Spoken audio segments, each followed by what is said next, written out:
It is a very special project for me. It's partly because it's a fragile building, which is sort of beautiful in its own way and definitely at risk. You know, I mean, water's pouring in, bits are falling off. It's seriously at risk. If something isn't done, it won't survive.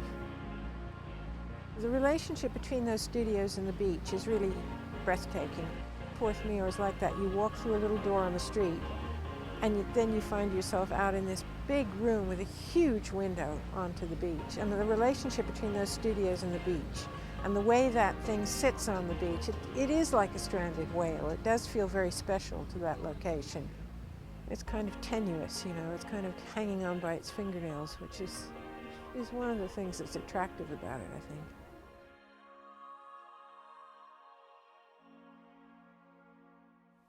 The simple answer is that it'll fall down if nobody does anything. It's literally in such bad condition that, you know, the water's pouring in, and the water pouring into a building very quickly causes so much damage that it's not retrievable. And the last thing anybody wants is for that to happen, because what'll happen if that building becomes a dangerous structure, for instance, is that it'll be closed down and somebody will come along and build a block of luxury flats on that site, and I think that would really be tragic.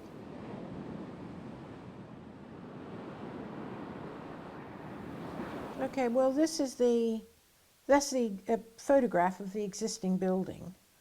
And it's quite difficult to understand this building because the road level's way up here somewhere in behind. You can see the fishermen's cellars are behind the stone wall. And then up above are the studios, and there are two stories of them, both here and here.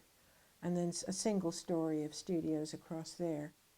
The changes that we're proposing is to add a third upper level studio above this one, and then to also add one studio at this end, and that upper studio would be at the same level as the present painting school studio, so they'd have two studios at that floor level. What we think is that the character of the building stays very much the same. It's still this landscape of lumps of building with roofs in between, and it would all be covered in indelible slate.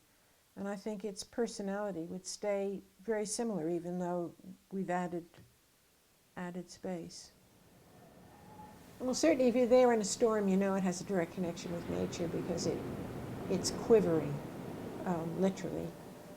And that's both, you know, something it has to be protected a bit from that, but it's also very exciting. And I think all the painters, you know, I think the adrenaline of that exposure to the Atlantic and to everything it can throw at them actually is quite an important part of the excitement of being in those studios. That it can go from, you know, if you're in the middle of a town, you don't really feel changes in weather all that much.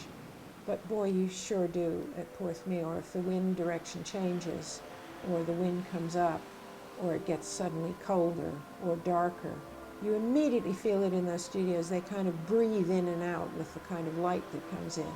So you're absolutely part of the natural environment there, and very aware of changes in season, changes in clouds going over, changes in temperature, changes in wind direction. I think that's one of the things that's really exciting about it. She's listened to all of us. She's come in and talked individually to all of us. And that's made a huge difference, that somebody isn't deciding the future of these studios, which is not to do with us, but to do with artists in 100 years' time. You know, it needs to be handled sensitively, and I think she's going to do that. Without a place like this in St Ives, where fishermen are working and the artists are working together, in a building that the outside of which hasn't changed since the 18-somethings. It's a rare thing, and I think it's unique nationally. I think the exciting thing is that it's not going to be preserved, it's going to be improved, it's going to be kept alive, and that really needs doing. It'd be so short-sighted to let it fall into the sea.